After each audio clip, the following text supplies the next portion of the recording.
নমস্কার দর্শক বন্ধুরা, রেফ স্পোর্টস বাংলার পর্দায় আপনাদেরকে আরও একবার স্বাগত। একটা নতুন শো নিয়ে আমরা চলে এসেছি। শোয়ের নাম হলো 12টার বৈঠক।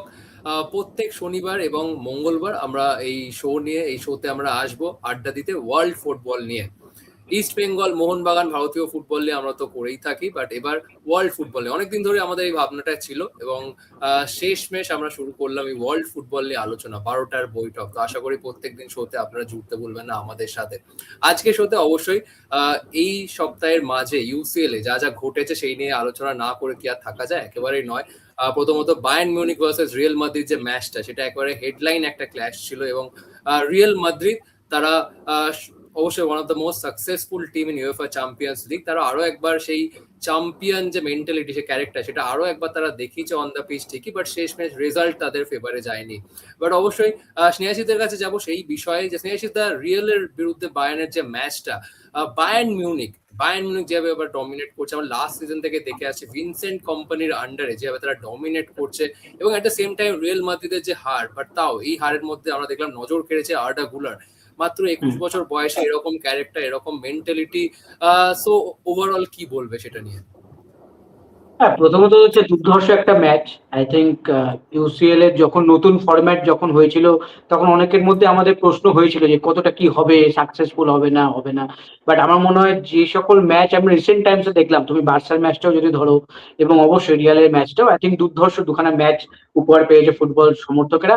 অবশ্যই রিয়াল ফ্যানদের জন্য অবশ্যই ফার্স্ট হাফটা দেখো 3-2 যখন লিডে ছিল, তখন আই থিঙ্ক সবাই ভেবেছিল রিয়াল মাদ্রিদ যেটা করে থাকে জেনারেলি, লা লিগা দেখো মোটামুটি রিয়ালিস্টিক্যালি হাতের বাইরে চলেই গেছে রিয়াল মাদ্রিদের। খুব বিশাল মিরাকেল কিছু না হলে রিয়াল মাদ্রিদ সেই লা লিগাতে কামব্যাক করছে না। তো সেখান থেকে দাঁড়িয়ে ইউএসএল টা একটা বড় সুযোগ ছিল, এবং আমরা সবাই জানি ইউএসএল এ রিয়াল মাদ্রিদের ইতিহাস, তারা কিভাবে কামব্যাক করে। রিয়াল মাদ্রিদ ইউএসএল একটা অন্যরকম ফুটবল খেলে, তারা যে ফর্মেই থাকুক বাকি লিগে বাকি যে কোনো ম্যাচে, ইউএসএল এর ম্যাচে তারা অন্য ফুটবল খেলে, এবং তারা সেটা দেখিয়েছিল। প্রথমভাবে 3-2 লিড, ওভারঅল অ্যাগ্রিগেটও 4-4 হয়ে গেছিল, এবং সমস্ত কিছু নির্ভর করছিল আগামী 45 মিনিটে। বাট আমার মনে হয় কামাভিঙ্গার কার্ডটা একটা বড় টার্নিং পয়েন্ট, যেটা আমার মনে হয় যে খুব সফট। কোথাও গিয়ে সেকেন্ড ইয়েলো কার্ডটা, প্রথমটা ঠিক আছে, বাট সেকেন্ড ইয়েলো কার্ডটা মনে হয় খুব সফট ইয়েলো কার্ড ছিল। এবং আমি অনেক জায়গায় পড়ছিলাম, অনেক জায়গায় শুনলাম যে হয়তো রেফারিও হয়তো খেয়াল ছিল না যে তাকে অলরেডি একটা কার্ড দেওয়া আছে, হয়তো সেটা যদি তার মাথায় থাকতো বেবি হয়তো সেটা সে অ্যাভয়েড করতো। বাট একবার যখন কার্ড চলে গেছে তারপর রেড কার্ড, এবং তারপরই বাট বায়ার্নকে নিয়ে আমি যেটা বলতে চাই, আই থিঙ্ক আমি ব্যক্তিগতভাবে খুব অবাক হয়েছিলাম যখন বায়ার্ন ভিনসেন্ট কোম্পানিকে অ্যাপয়েন্ট করেছিল অ্যাজ আ হেড কোচ। কারণ সত্যি কথা বলছে, তার তো সেরকম কোনো মানে সিভি নেই অ্যাজ আ কোচ। তিনি প্লেয়ার খুব ভালো ছিলেন, আমরা সবাই জানি সিটির হয়ে দুর্ধর্ষ প্রতি বছর তিনি খেলেছিলেন একটা সময়, কিন্তু তারপর বার্নলির হয়ে তিনি কোচিং করেছিলেন, সেটাও কিন্তু খুব একটা ভালো যায়নি প্রিমিয়ার লিগে। উঠিয়েছিলেন ক্লাবকে, কিন্তু প্রিমিয়ার লিগে খুব একটা ভালো যায়নি। কিন্তু সেখান থেকে বায়ার্ন যে স্কাউট করে, বায়ার্ন স্পট করে তাকে নিয়ে যাওয়া, এবং তিনি যেভাবে টিমটাকে গড়ে তুলেছেন, তুমি লাস্ট বছর দেখো বায়ার্ন যেভাবে ইমপ্রুভ করেছিল, এবং এবছর যে ডমিনেশনের সঙ্গে সব জায়গায় খেলছে, নিজেদের লিগে বলে এবং ইউএসএল ও। আই থিঙ্ক এক কথায় আই থিঙ্ক স্যালুট ভিনসেন্ট কোম্পানিকে। আমি ব্যক্তিগতভাবে অতটা এক্সপেক্ট করিনি। আর যে কোয়ালিটির player signing, I think Luis দিয়াসকে লিভারপুল থেকে নিয়ে যাওয়া, এবং অবশ্যই মাইকেল অলিজিকে ক্রিস্টাল প্যালেসের মতো ক্লাব থেকে স্কাউট করে তাকে খুঁজে তাকে ইনক্লুড করা বায়ার্নের মতো ক্লাবে, আই থিঙ্ক মাস্টার স্ট্রোক। যে ফুটবল আমরা সেই দেখলাম, দুটো ওয়ার্ল্ড ক্লাস গোল। আর মাইকেল অলিজি তো আমি তোমাদের তো অনেকবারই বলেছি অফ দ্য ক্যামেরা যে আমার one of the players to watch out for এই ওয়ার্ল্ড কাপে। দুর্ধর্ষ ট্যালেন্ট, এবং আমি তো স্ট্যাটাসও দিয়েছিলাম যে রবেন রিবেরির খেলা আমরা দেখেছি, প্রাইম রবেন রিবেরি ওই কিছুটা ওইরকম মনে করিয়ে দিচ্ছে তারা, যে একদম লুইস দিয়াজ আর মাইকেল অলিজির কম্বিনেশন। দুর্ধর্ষ টিম। আর আরেকজনের কথা বলবো, যদিও তিনি প্রথম হাফটা হাওলার করেছিলেন জার্মানি লিগ, সেকেন্ড লিগটাতে রিয়ালের এগেনস্টে, বাট সেকেন্ড হাফে আবার দুর্ধর্ষ কিছু সেভ নিউয়ারের। আমি জানি না নিউয়ারের জন্য মনে হয় হয়তো আর কোনো গোলকিপার উঠবে না জার্মানি থেকে। তিনি খেলা কবে ছাড়বেন আমি জানি না, তিনি এখনো এই যদি এরম লেভেলে ফুটবল খেলেন, আর কোনো গোলকিপার কেউ হতেও চাইবে কিনা, চাইলেও আমার মনে হয় না। কারণ কত ভালো ভালো গোলকিপার এর মিডিলে উঠে তারা হারিয়ে গেছে। টার স্টেগেন বলো, ঠিক আছে, আরো এক দুজন ছিল, তারা হারিয়ে গেছে জার্মানি থেকে। এখনো নিউয়ার চালিয়ে যাচ্ছেন এবং চালিয়ে যাবেন, যে ফিটনেস যে খেলা দেখছেন। বাট ওভারঅল বায়ার্ন মিউনিক আমার মতে এই ম্যাচ দেখার পর one of the top favourites to win the champions league along with PSG. I think পিএসজিও খুব ভালো ফুটবল খেলেছে ডমিনেশনের সঙ্গে এই লিভারপুলের এগেইনস্টে দুটো লিগে। একদম। একেবারেই তাই, convincing display from Bayern Munich, but কোথাও গিয়ে রিয়েল মাদ্রিদকে ক্রেডিট দিতেই হবে, যাবে তারা প্রায় অলমোস্ট তারা কামব্যাকটা হয়তো কমপ্লিট করেই ফেলতো, বাট সামহাও আমার মনে হয় কামাভিঙ্গার যে রেড কার্ড তিনি হয়তো সেকেন্ড ইয়েলোটা অ্যাভয়েড করলেও করতে পারতেন, তাহলে হয়তো ম্যাচের রেজাল্ট অন্যরকম হতে পারতো, বা ম্যাচ হয়তো এক্সট্রা টাইমে যেতে পারতো, বা সেখান থেকে পেনাল্টিতে যেতে পারতো। এবং পেনাল্টিতে গেলে কখন কি হয় সেটা আমাদের কারোর জানা নেই। But Real Madrid showed their class, but last কয়েক মিনিট তার নার্ভটা হয়তো ধরে রাখলে হয়তো ম্যাচের রেজাল্ট অন্যরকম হতো। বাট এগেন এখানেই প্রশ্ন উঠছে, এই রিয়াল মাদ্রিদ টিম, আমরা যদি কয়েক বছর আগে রিয়াল মাদ্রিদ যখন ইউসিএল চ্যাম্পিয়ন হয়েছিল সেই টিমের সাথে তুলনা করি, এই টিমে আরো বেশি তারকা রয়েছে, বাট কোথাও যেন এক শুধু সেভাবে বাঁধতে পারছে না এখন মতো এমবাপে, ভিনিসিয়াস এবং বাকি বেলিংগাম যারা রয়েছে। তো অবশ্যই প্রশ্ন থাকবে, এবং যেটা বললো স্নেহাশিস যে লালিগাতেও স্বপ্ন শেষ প্রায় বলতে গেলে রিয়াল মাদ্রিদের, যদি বড় কোনো মিরাকেল না হয় লালিগা এক কথায় বলতে গেলে হাতছাড়া হয়ে গেছে রিয়াল মাদ্রিদের। রোয়ান্দার কাছে আসবো সেই প্রসঙ্গে, ইউএফএ চ্যাম্পিয়ন্স লিগের সেমিফাইনাল আমরা যদি দেখি, আর্সেনাল বনাম অ্যাটলেটিকো মাদ্রিদ এবং উল্টো দিকে পিএসজি বনাম বায়ার্ন মিউনিখ, আবার সেই পিএসজি বনাম বায়ার্ন মিউনিখ। বাট সেই ম্যাচের সাথে এই ম্যাচের অনেক তফাৎ ইউসিএল, কারণ এবার দুই দলই হাড্ডাহাড্ডি লড়াই আমরা দেখবো, দুটো mouth watering clash. But Spain থেকে একটা team, but that's not Barcelona এবং রিয়াল মাদ্রিদ। বার্সেলোনা আমরা একজন লাস্ট ইয়ারও তারা they fell short, Real Madrid last year qualify করেনি, বাট এবছর আবার লাস্ট ইয়ার কোয়ালিফাই তারা বেশি নকআউট ডিপে যায়নি, তারা এবছর আবার তারা কোয়ার্টার ফাইনাল থেকে এক্সিট নিল। তো এইটা নিয়ে কি বলবে? অবশ্যই, মানে স্নেহাইজদা খুব সুন্দরভাবে বায়ার্ন মিউনিখের ম্যাচটা ডিসক্রাইব করলো। মানে আমি খেলাটা যখন দেখছিলাম, এত ফাস্ট পেসড খেলা, মানে কি বলবো, শুধু এই খেলাটা না, মানে যেটা বার্সা ভার্সেস অ্যাথলেটিকো খেলাটা হচ্ছিল সেটাও চূড়ান্ত লেভেলে ফাস্ট ফুটবল হচ্ছিল। অনেকদিন পর খুব এরকম ফুটবল দেখে খুব ভালো লাগছে, বিকজ এতটা হাড্ডাহাড্ডি লড়াই। সেমিফাইনালের উপর আসবো, বাট যে কথাটা রাহুল বললো, মানে স্পেন থেকে একটাই টিম, বাট সেটা রিয়াল আর বার্সা নয়, অ্যাথলেটিকো। তো সেটা খুব একটা বেশ গুরুত্বপূর্ণ ব্যাপার ফুটবল ওয়ার্ল্ডের কাছে, যে আমরা আমাদের বেড়ে ওঠাতে আমরা এই দুটো টিমের ডমিনেন্সটা দেখেছি। রিয়েল তাও রিসেন্ট ইয়ার্সে তাও চ্যাম্পিয়ন্স লিগে অলওয়েজ রিয়েল ভালো খেলে। বার্সেলোনার জন্য ইউসিএল এর খরাটা যেন কাটছে না, লিগে তারা বরাবরই ভালো করছে। লিগে বার্সেলোনার এই যে টিমটা, যে লামাসিয়ার এতগুলো প্রোডাক্ট, তারা আবার লামাসিয়া থেকে রিক্রুট করে এতগুলো প্রোডাক্ট তুলে তারা এত ভালো খেলছে, বাট ইউসিএলটা যে কেন বার্সেলোনার সেই খরাটা কাটছে না। তুমি যদি অ্যাথলেটিকোর ম্যাচটা দেখো, তাও মানে প্রথম 15 মিনিটের মধ্যেই মানে 3টে গোল হয়ে যেতে পারতো, 15-20 মিনিটের মধ্যে, মানে এতগুলো গোলের চান্স। তারপর সেখান থেকে হঠাৎ করে একটা গোল খেয়ে গিয়ে ম্যাচটা সেখান থেকে আর ফিরতেই পারলো না, 2-1 হেরেই গেল। তো বার্সেলোনার এই খরাটা থাকছে, but on the other hand semifinal অবশ্যই বিশাল মানে এক্সাইটিং হবে সেমিফাইনাল দুটো। বায়ার্ন মিউনিখকে ওভার, মানে কি বলবো, মানে ফেভারিটস তো লাগছে অবশ্যই, বাট পিএসজি যদি তুমি টিম হিসেবে দেখো খুবই ভালো টিম, বাট আমার মনে হয় যে বায়ার্ন মিউনিখ হয়তো এক্সপিরিয়েন্সে এগিয়ে যাবে, এটা একটা অবশ্যই। পিএসজি লিভারপুলের যে ম্যাচটা, সেখানে একটা মানে খুব বাজে একটা ইনজুরি আমরা দেখলাম, সেটা নিয়ে আমরা আলোচনা করবো। তো এরকম ইনজুরিজ আমাদের, হ্যাঁ, হুগো একিটিকের ইনজুরি, মানে obviously serious একটা ইনজুরি, মানে একটা বড় ধাক্কা, not only for Liverpool but for France as well. Liverpool তো না বুঝলাম, হ্যাঁ তিনি লিগে 11খানা গোল করেছিলেন, ভালো খেলছিলেন, বাট যেহেতু এটা ওয়ার্ল্ড কাপ ইয়ার এন্ড হয়তো ফ্রান্স তার রিপ্লেসমেন্ট পেয়ে যাবে, কিন্তু সেই প্লেয়ারটা যে অপরচুনিটি মিস করলো, ওয়ার্ল্ড কাপ একটা প্লেয়ারের 4 বছরে একবার আসে, এইখান থেকে এটা মিস করে, এটা নিয়ে আমরা আলোচনা করবো। আর আমার মনে আছে 2010 বিশ্বকাপে মনে হয় মাইকেল বালাক ইনজুরির জন্য ওয়ার্ল্ড কাপ মিস করেছিলেন, সেটাই তার লাস্ট ওয়ার্ল্ড কাপ হতো। তো আই গেস এরকম মোমেন্টস গুলোই থেকে যায়, যেগুলো প্লেয়ারদের ক্যারিয়ার অনেকটা ঘুরিয়ে দিতে পারে, বিকজ এর পরের যখন ওয়ার্ল্ড কাপ আসবে তখন তার বয়স বেড়ে যাবে। হ্যাঁ, তখনও তার, এখন তিনি ইয়াং বয়স, 22-23 বছর বয়স, তখন 27-28 বছর থাকবে, বাট ফর্ম কিরকম থাকবে, তো সেটা একটা বড় ব্যাপার। বাট বায়ার্ন মিউনিখকে আমি দেখছি ফাইনাল যেতে, মেবি দ্য চ্যাম্পিয়ন্স। আর অন্যদিকে দেখতে গেলে অ্যাথলেটিকো আর্সেনাল, আগেন অ্যাথলেটিকো খুবই ভালো ফুটবল খেলেছে। আর্সেনাল তো আমরা শুরু থেকে ভাবছিলাম যে হয়তো তারা ইপিএলটা পাবে, বাট পাবে তো না।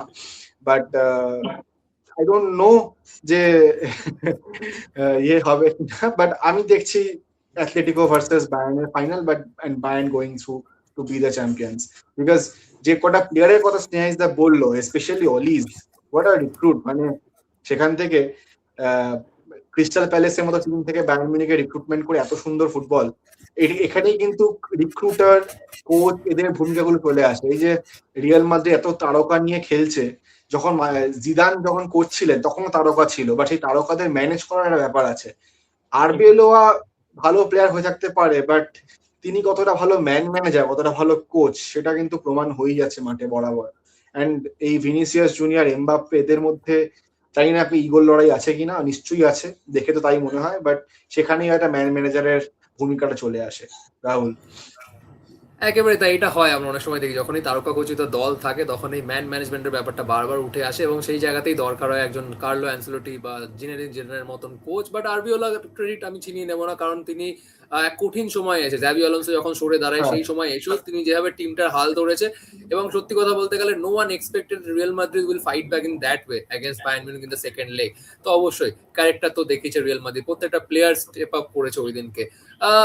Hard season, difficult season for Real Madrid, but next season বেশ কয়েকটা এরিয়া রয়েছে অবশ্যই অ্যাড্রেস করা। দেখা যাক ফিওরেন্টিনা পেরেজ কি কি করেন। But again coming to the UCL quarter final, Hugo একিটিকের ইনজুরি লিভারপুলের জন্য তো বড় ধাক্কা অবশ্যই, কারণ এখনো লিগের 6-7 ম্যাচ মতন বাকি রয়েছে। লিভারপুল তারা চাইবে ইউসিএল এর স্পটটা সিকিউর করে ফেলতে, সেই দিক থেকে একটা বড় ধাক্কা। কারণ আলেকজান্ডার ইজাক সবে আই থিঙ্ক চোট সারিয়ে ফিরেছে, এখনো কতটা ফিট নট শিওর, এখনো সেই ফর্মে তিনি তাকে আবার দেখা যাবে নাকি সেটাও ডাউট। স্নেহাশিসদার কাছে যাবো, বাট ফ্রান্সের জন্য কতটা বড় ধাক্কা স্নেহাশিসদা, কারণ রিসেন্টলি ফ্রেন্ডলিতে যাবে যেভাবে পারফর্ম করেছে হুগো একিটিকে, তো ধরে নেওয়াই হচ্ছিল যে ফ্রন্ট ফোর যেটা সেটা হয়তো একিটিকে, এমবাপে, ডেমবেলে এবং ওলিসেই হবে। ঠিক, একদমই। আমরা, তুমি যেটা বললে যে আমরা রিসেন্ট কয়েকটা ম্যাচে আমরা দেখেছি, বাট আমার মনে হয় দেখো অবশ্যই একটা বড় ধাক্কা পার্সোনালি এটিকের জন্য এবং অবশ্যই ফ্রান্সের জন্য। বাট ফ্রান্সের কাছে আই থিঙ্ক প্লেয়ার আছে, এনাফ বেঞ্চ স্ট্রেংথ তাদের কাছে, এবং কোয়ালিটি বেঞ্চ স্ট্রেংথ। আমরা তো অ্যান্টোনিও গ্রিজম্যানকে আলোচনাই করছি না, গ্রিজম্যানও কিন্তু থাকবে ফ্রান্সে। তো আই থিঙ্ক গ্রিজম্যান সেখানে হয়তো রোলটা এবার ইম্পর্টেন্স বেড়ে গেল। গ্রিজম্যানকে হয়তো আমরা হয়তো এটিকে ফিট থাকলে হয়তো ঘুরি ফিরে ইউজ করতে দেখতাম, কখনো একটা হাফে হয়তো এটিকে, কখনো একটা হাফে গ্রিজম্যান, এরকম হয়তো আমরা দেখতাম।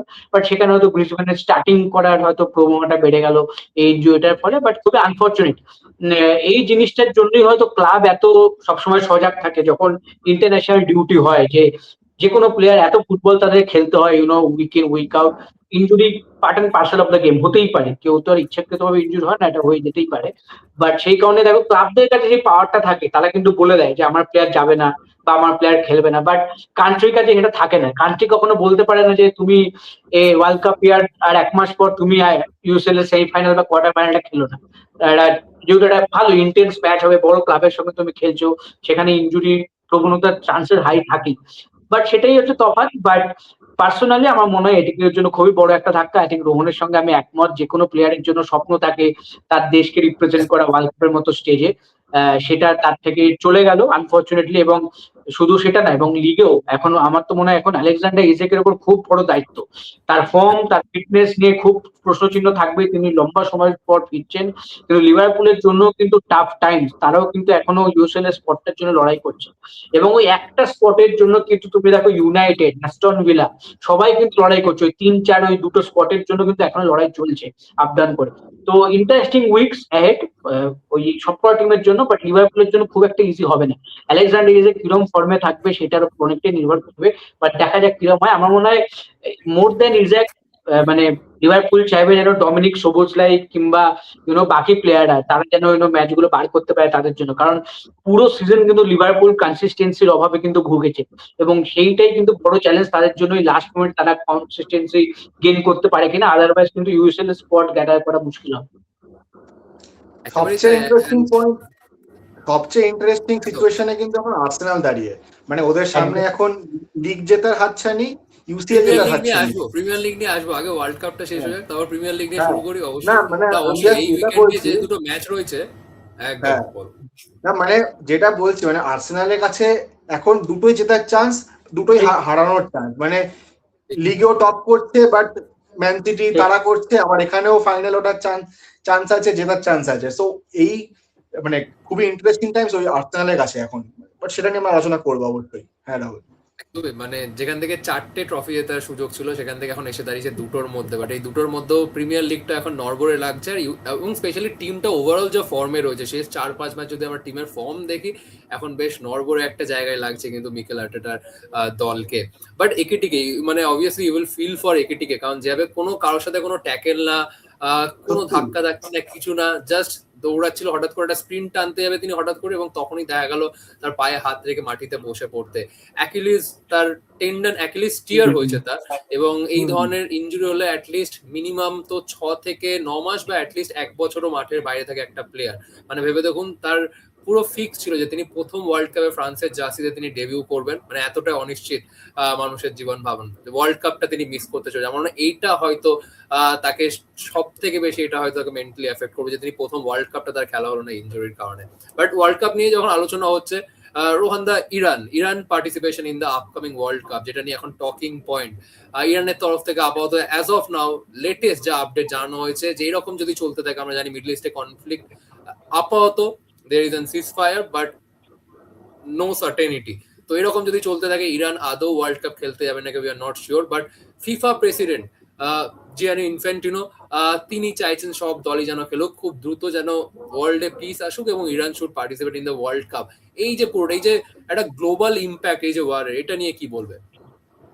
অবশ্যই খুবই স্যাড টাইমস আমাদের ওয়ার্ল্ডের জন্য, শুধুমাত্র স্পোর্টস না, সমস্ত ফিল্ডে এটার প্রভাব পড়ছে, সেটা আমরা জানি। আমাদের দেশেও আমরা প্রভাব দেখেছি, গ্যাসের দাম বেড়ে যাওয়া, গ্যাসের আনঅ্যাভেলেবিলিটি। বাট যদি এখন সেই ওয়ার রিডেন যে জোনগুলো, ইরান বলো, মিডল ইস্টের জায়গাগুলো, তাদের জন্য ওয়ার্ল্ডে তারা যদি ওয়ার্ল্ড কাপটা খেলতে যায়, সেটা কিন্তু একটা বড় মেসেজ হয়ে থাকবে তাদের দেশের জন্য। মানে সবকিছুর মধ্যে, খারাপ সময়ের মধ্যেও একটা সিলভার লাইনিং, যে দেশ এর মধ্যে ওয়ার্ল্ড কাপ খেলতে যাচ্ছে, সেটাই কিন্তু সবচেয়ে বড় মেসেজ হয়ে যাবে। জিয়ানি ইনফ্যান্টিনো এটাই বলেছেন যে Iran is representing the national football team, is representing the country, they should come and play the World Cup. মাঝখানে বেশ কিছু রিপোর্টস হয়েছিল যে ইরানের দাবি যে যদি মেক্সিকোতে তাদের ম্যাচগুলো ফেলা হয়, তারা যাবে, তারা খেলতে, তাদের যেতে কোনো সমস্যা নেই। বাট সেটা কি হবে সেটা দেখা হবে। বাট আমার মতে যদি ইরান যায় ওয়ার্ল্ড কাপ খেলতে, সেটা কিন্তু সবচেয়ে বড় একটা মেসেজ হবে।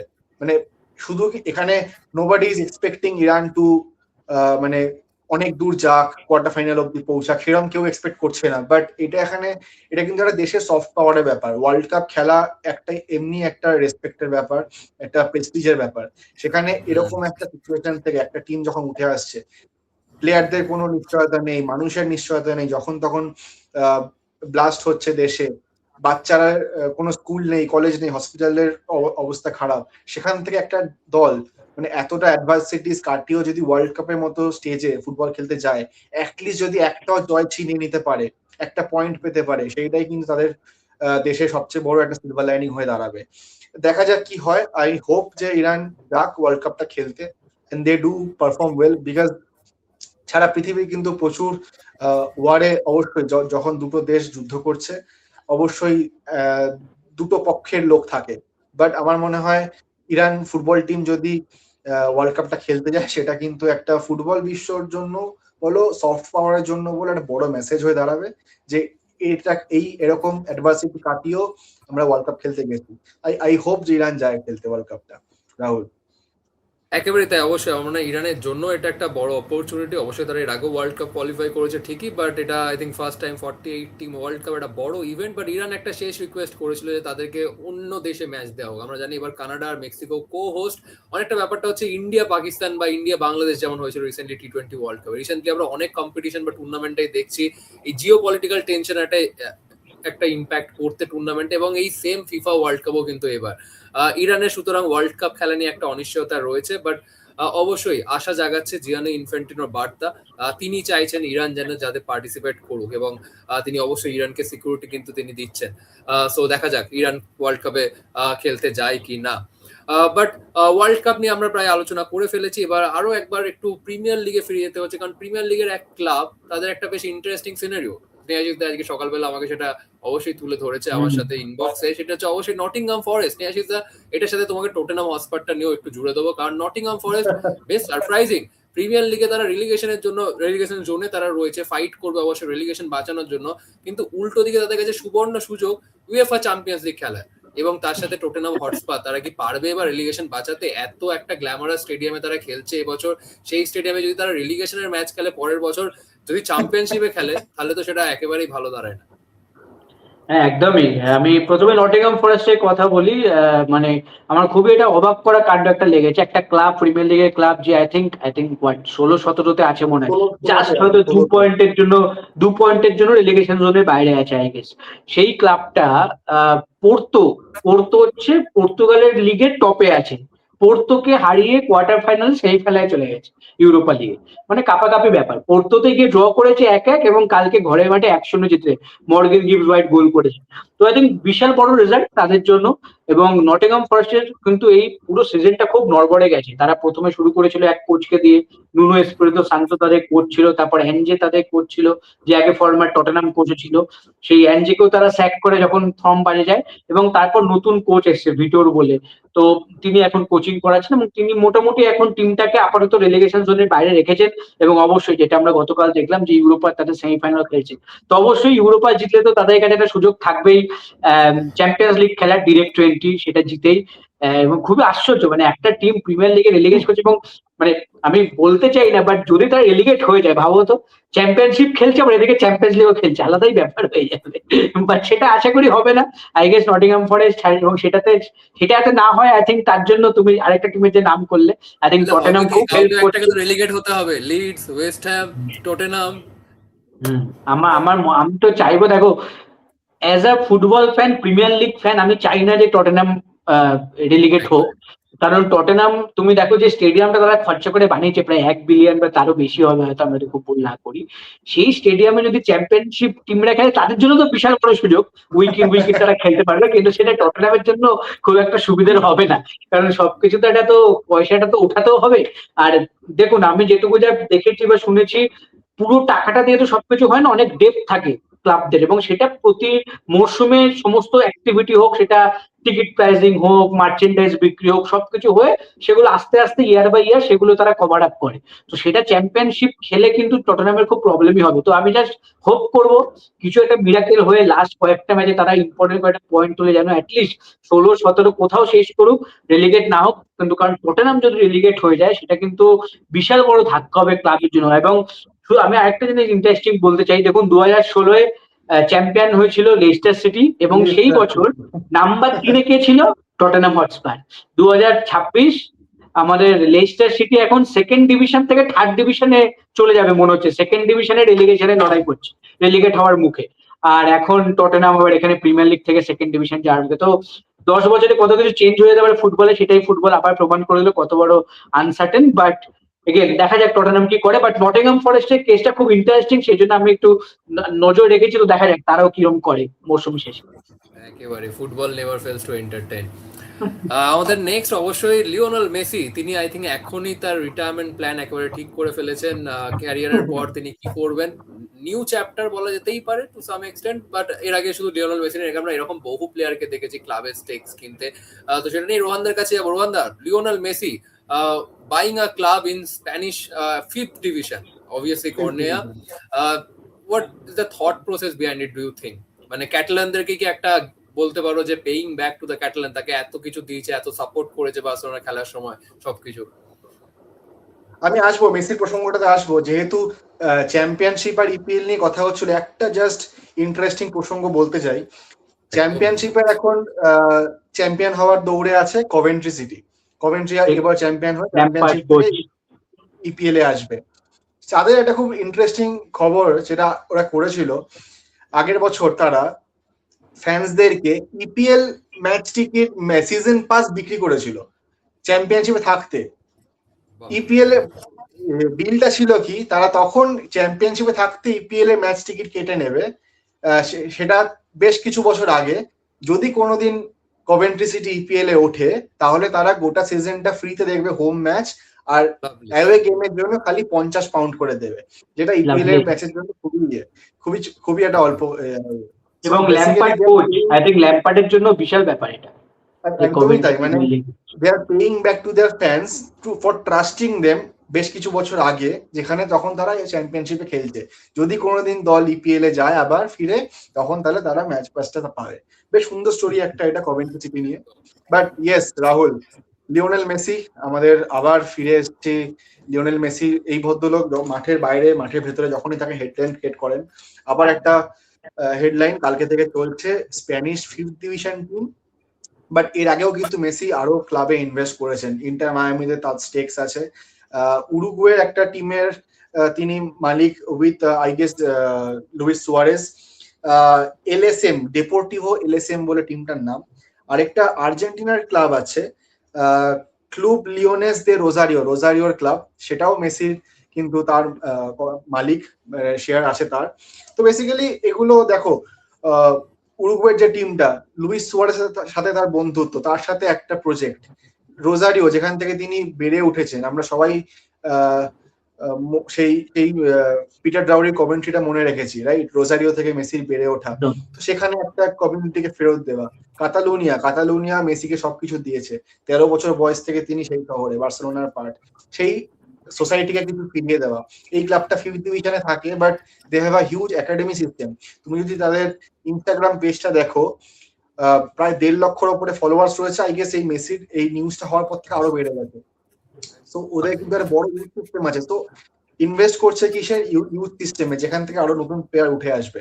তো আই গেস এটা মেসির একটা, অবশ্যই ইন্টার মায়ামি ডিলটা একটা বিজনেস ডিল, যেখানে মেসি যতদিন ইন্টার মায়ামি থাকবে, it's much like a Shane Warne buying stakes for in Rajasthan Royals, যেটা এখন পে অফ করছে। বাট বাকি যেগুলো, এই রোজারিওর টিম, উরুগুয়ের টিম, এই team, Spanish 5th division, I think these are all মেসির সিএসআর অ্যাক্টিভিটি বলতে পারো, যেখানে তিনি তার সোসাইটিকে যেখান থেকে তিনি সব পেয়েছেন সেটাকে ফিরিয়ে দিচ্ছেন।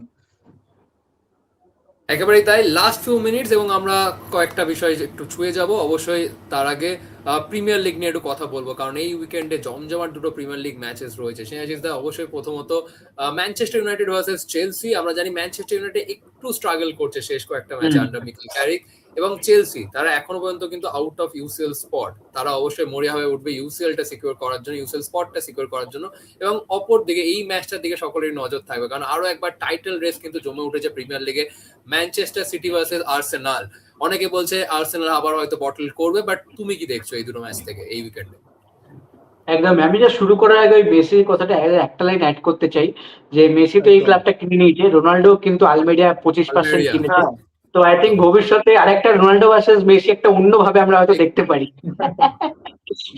এরকম কিন্তু প্রচুর প্লেয়ারের ইনভেস্টমেন্ট আছে, জেমি ভার্ডিও কিন্তু ইউএসএ একটা 3rd ডিভিশন প্লেয়ারের ইনভেস্টমেন্ট আছে। তো এটা একটা সেপারেট স্টোরি হতে পারে, যেখানে বড় প্লেয়াররা কোন কোন ক্লাবে ইনভেস্টমেন্ট করেছে। This is a nice interesting story. একদম। আচ্ছা, এবার যেটা রাহুল আমায় জিজ্ঞাসা করলো যে প্রিমিয়ার লিগ ব্যাপারে, অবশ্যই I think more than United এবং Chelsea, I think Manchester City versus Arsenal, this is the game এই সপ্তাহে। কারণ টাইটেল ডিফাইনিং গেম।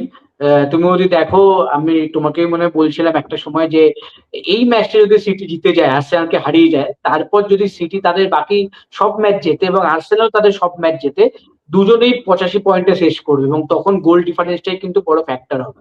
তো সেইখান থেকে দাঁড়িয়ে হিউজ একটা গেম আর্সেনালের জন্য খুবই চ্যালেঞ্জিং, কারণ আর্সেনালের জন্য যেভাবে লাস্ট কয়েকটা সপ্তাহ গেছে খুব একটা ভালো যায়নি। লাস্ট 1-1.5 সপ্তাহ যেভাবে গেছে, হ্যাঁ তারা চ্যাম্পিয়ন্স লিগের সেমিফাইনালে পৌঁছেছে, বাট স্টিল অনেক প্রশ্নচিহ্ন আছে তাদের খেলায়। গোটা দেখো এটা তো ঠিক যে গোটা মরশুম কিন্তু তাদের ওই সেট পিসটাই বড় ফ্যাক্টর হয়ে দাঁড়িয়েছে। সেট পিসে গোল করে করে তারা কিন্তু ভালো করছে। অবশ্যই সেট পিস পার্ট একটা পার্ট গেমের, তারা সেখানে অনেক ইমপ্রুভমেন্ট করেছে, তারা গোল করছে। বাট ওপেন প্লে থেকে যখনই তাদের গোল হয় না, তখন কিন্তু তারা স্ট্রাগল করে। যখন সেট পিস থেকে সামাও গোল আসছে না, তখন তারা স্ট্রাগল করে। আর সিটি কিন্তু একটা দারুণ মোমেন্টাম নিয়ে আসছে। সিটি এখন চ্যাম্পিয়ন্স লিগের বাইরে অনেকদিন আগেই, সিটির এখন বাকি কিছু আর নেই, সিটি এখন ফুল ফোকাস নিয়ে কিন্তু প্রিমিয়ার লিগের জন্য ঝাঁপাচ্ছে। তো সেইটা একটা বাড়তি সুবিধা সিটির জন্য। বাট আমার মনে হয় সিটি যে মোমেন্টামে আছে, খুব খুব চাপই হবে আর্সেনালের জন্য, মাইকেল আর্টেটার জন্য খুব একটা ইজি হবে না সেটা একটা। আর ইউনাইটেডের জন্য আমি বলবো, দেখো লিডস এর গেমটা আমার কোথাও গিয়ে মনে হয়েছিল ওদের স্ট্রাগল করবে টিম, কারণ ইউনাইটেড কিন্তু অনেকটা লম্বা গ্যাপের পর খেলছে এই টিমটা। কারণ অবশ্যই আমাদের ইন্টারন্যাশনাল ব্রেক ছিল, এবং ইন্টারন্যাশনাল ব্রেকের পরও দেখো মানডে নাইটে তাদের ম্যাচ ছিল, তো একটা লম্বা গ্যাপ হয়ে গেছিল। তো সেখান থেকে দাঁড়িয়ে আমার মনে হয়েছিল টিমটা প্রবলেম হবে, এবং সেটাই হয়েছে। 2-1 তারা হেরে গেছে লিডস এর কাছে। বাট আশা করব যে এই হারটার পর তারা আবার রিগ্রুপ হবে এবং তারা চেলসির এগেইনস্টে বেটার পারফরমেন্স করবে, কারণ চেলসিকে এই মুহূর্তে আই থিঙ্ক হারানো সম্ভব। একটু বেটার ফুটবল খেললে চেলসি এখন যে মোমেন্টামে আছে, হ্যাঁ আমি বলছি না চেলসি হারাতে পারবে না, চেলসিও যদি একটু একটু ইন্ডিভিজুয়াল ব্রিলিয়ান্সে বা একটু একটু মোমেন্ট যদি ক্লিক করে যায় তারা হয়তো গোল করতে বেরিয়ে যাবে, জিততেই পারে। বাট ওভারঅল যদি সেই কটা মোমেন্ট যদি জিতে নেওয়া যায়, আই থিঙ্ক ইউনাইটেডের মধ্যে এখন সেই ক্যাপাবিলিটি আছে এই চেলসিকে হারানোর। এবং ইউনাইটেডের জন্য কিন্তু খুব ইম্পর্টেন্ট পয়েন্ট, কারণ তারাও কিন্তু, আমি এটা আগের অ্যান্সারেও বললাম, যে ওই 3-4 এই দুটো স্পটের জন্য তারাও কিন্তু লড়াইতে আছে। তারাও চাইবে ইউসিএল এর ফুটবলে ফিরে আসতে, কারণ ইউনাইটেড ক্লাবের ডিজার্ভ করে অ্যাটলিস্ট প্রতি বছর ইউএসএল ফুটবলটা খেলা। তো সেটা একটা বড় চ্যালেঞ্জ, দেখা যাক। But more than United Chelsea নজর থাকবে আর্সেনাল এবং সিটির উপর, টাইটেল ডিফাইনিং ম্যাচ। একদম এবং কয়েকদিন আগেই ম্যানচেস্টার সিটি আর্সেনালকে হারিয়েছে আমরা জানি এফএ কাপে, এবং অবশ্যই আর্সেনাল মরিয়া হবে বদলাটা নিতে, এবার আর্সেনাল একটু স্ট্রাগল করছে, দেখা যাক কাম ব্যাক করতে পারে নাকি মিকেল আর্টেটার আর্সেনাল। এর থেকে আমার মনে হয় আমাদের এই শোটা এর থেকে আর বেটার ওয়েতে এন্ড করা যায় না, কারণ একবারে সবশেষে আমরা আলোচনা করবো এই মারি লুই এটাকে নিয়ে। কারণ এই যে অ্যাপয়েন্টমেন্টটা, তিনি আসলে এফসি ইউনিয়ন বার্লিনের হেড কোচ হয়েছেন, এবং বলতে গেলে ইউরোপের টপ 5 লিগে প্রথমবার একজন ওমেন্স একজন ফিমেল হেড কোচ হয়েছেন একটা ইউরোপের টপ লিগের একদম টপ টায়ারে, প্রথমবার একজন ফিমেল হেড কোচ। এক কথায় বলতে গেলে স্টেটমেন্ট অ্যাপয়েন্টমেন্ট এবং ইন্সপিরেশন এই মুহূর্তে। বিশ্বে যত আই থিঙ্ক গার্লস রয়েছে, যত ওমেন ফুটবলার রয়েছে, সবার জন্য আই থিঙ্ক ইন্সপিরেশন এই মুহূর্তে এই মারিস লুই। এটাকে নিয়ে কি বলবো, এটা কতটা বড় স্টেটমেন্ট রোহানদা, এবং কত বড় ইন্সপিরেশন এখন এই মারিস লুই এটা? ওয়েল অফকোর্স এইসব স্টোরিজ এর জন্যই তো স্পোর্ট, যে কোনো স্পোর্টই এত বেশি ইন্সপিরেশনাল। অবশ্যই এটা মেন্স ফুটবল টিমের একজন ফিমেল কোচ, হেড কোচ, অবশ্যই একটা বড় স্টেটমেন্ট। জার্মানিতে আমরা এর আগেও বেশ কিছু ইন্টারেস্টিং কোচিং স্টোরিজ দেখেছিলাম। আমার মনে হয় ছোটবেলায় যখন আমরা বড় হচ্ছি তখন রবিন দত্ত বলে একজন ভারতীয় বংশোদ্ভূত, তিনি বায়ার লেভারকুজেনের কোচ হয়েছিলেন। তিনি বেশ হেডলাইন কেড়েছিলেন যে ভারতীয় লোক লেভারকুজেনের হেড কোচ। তো এরকম বেশ কিছু stories, but this is quite unique one. কারণ একজন আমাদের যখন ফুটবলও যখন মহিলা রেফারিং, ছেলেদের ম্যাচ রেফারিং করা, সেটা একটা বেশ বড় একটা স্টেটমেন্ট হয়ে থাকে।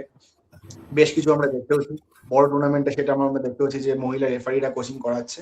বাট দিস ইজ অফকোর্স কি বলবো, স্টেটমেন্ট আমাদের আজকের দুনিয়াতে। ওমেন এম্পাওয়ারমেন্ট নিয়ে আমরা যখন কথা বলি, আই থিঙ্ক এই স্টোরিজ গুলোই সবচেয়ে বেশি বড় ইন্সপিরেশন হয়ে থাকে।